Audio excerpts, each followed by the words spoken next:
Merci à vous tous qui êtes fidèles à cette chaîne MC Kalenga. Merci aux responsables de cette chaîne, que toute la gloire revienne à notre Dieu.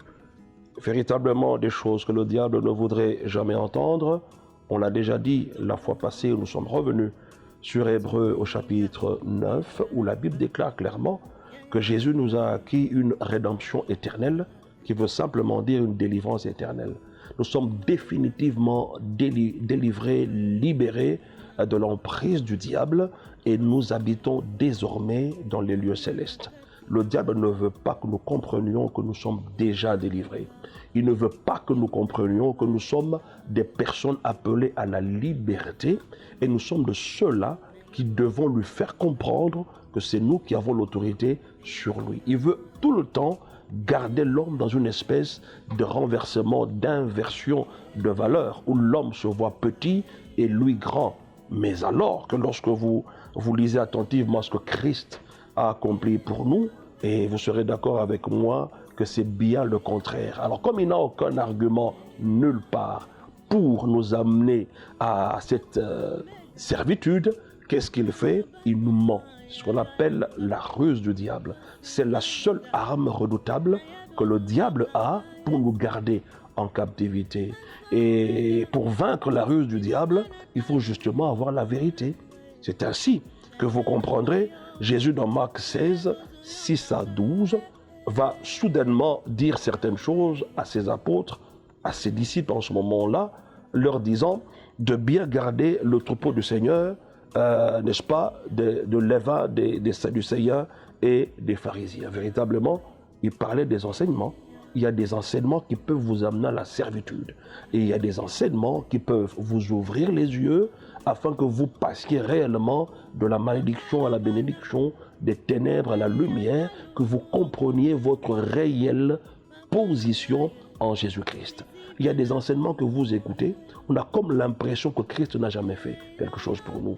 C'est comme si c'est le pasteur qui fait tout pour nous. Non, ou bien de par tes efforts, tu atteindras certaines réalités.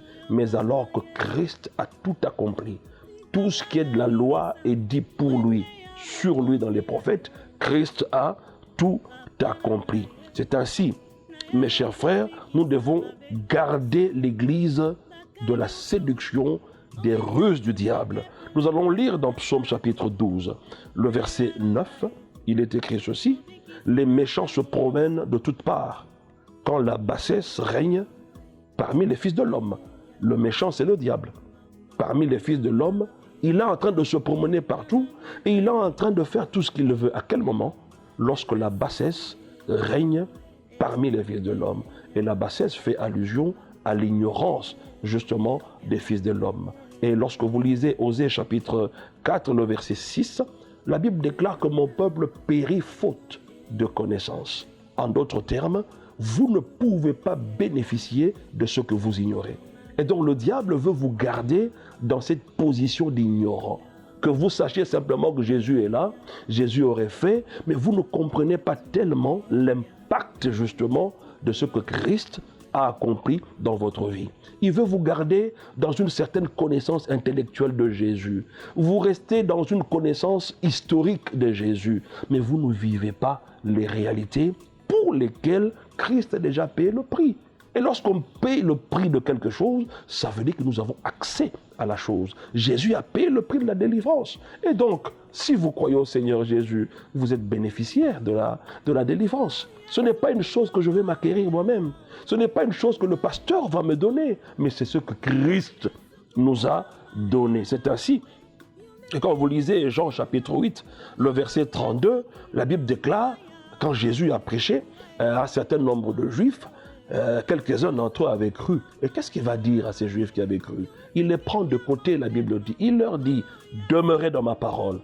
En demeurant dans la parole, vous connaîtrez la vérité et la vérité vous affranchira. Ça veut dire, la vérité va vous délivrer. Et donc, mes chers frères, nous sommes dans la servitude ou dans l'esclavage du diable, non pas au travers des coutumes et traditions, non pas au travers des totems, encore moins des lois établies. l'homme est entré dans la servitude à partir de sa naissance naturelle. Parce que l'homme étant créé à l'image et à la ressemblance de Dieu, ne connaissait pas la servitude, bien au contraire, c'est lui qui dominait et c'est lui qui assujettissait. La seule personne qui était au-dessus de lui, c'était Dieu, son créateur. Et lorsque l'homme va pécher, il va basculer, n'est-ce pas? Et il y a une inversion de valeur, c'est de là que le diable maintenant va prendre le dessus. C'est ainsi que Romains chapitre 5, le verset 12 nous dit que par un seul homme, Adam, le péché entra et par le péché la mort et qu'en fait tous également ont péché.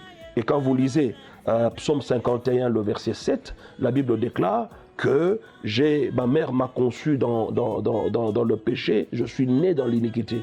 Et donc l'homme, de par sa nature, est né dans le péché. Il est esclave du péché. Il est sous la servitude, sous l'emprise du péché. Et le psaume 58, verset 4 nous dit qu'au sortir du ventre de leur mère, les méchants se pervertissent. Remarquez que les enfants nouvellement nés naissent avec la caractéristique principale du diable. Père du mensonge. Ils sont menteurs. Et donc, ce ne sont pas les totems, ce ne sont pas les coutumes, ce ne sont pas des lois établies qui nous ont amenés à la servitude, et encore moins à l'esclavage. La Bible parle de l'Égypte, dans Exode notamment, comme la maison de servitude. Voyez-vous? Non, c'est l'image du monde des ténèbres. Dans le péché où on était, c'est de là qu'il y avait la servitude. Et une fois que vous sortez de ce monde, que vous êtes dans le royaume de Dieu, il n'y a plus de servitude. Il n'y a plus d'esclavage. Vous avez été délivrés. Et donc, pour cette session, il était question de comprendre votre position à l'égard de la malédiction. Vous n'êtes plus liés, vous n'êtes plus sous la malédiction, vous n'êtes plus dans des hôtels de famille, nullement, mes chers frères. Et on va aller comme cela, étape par étape, avec tous les versets qu'on nous cite, tout ce qu'on nous enseigne et démontrant que cela est faux, que vous êtes déjà délivrés en Jésus, vous avez reçu une rédemption éternelle, ça veut dire une délivrance éternelle. Que Dieu vous bénisse donc dans le nom de Jésus-Christ et on se fixe rendez-vous à la session prochaine.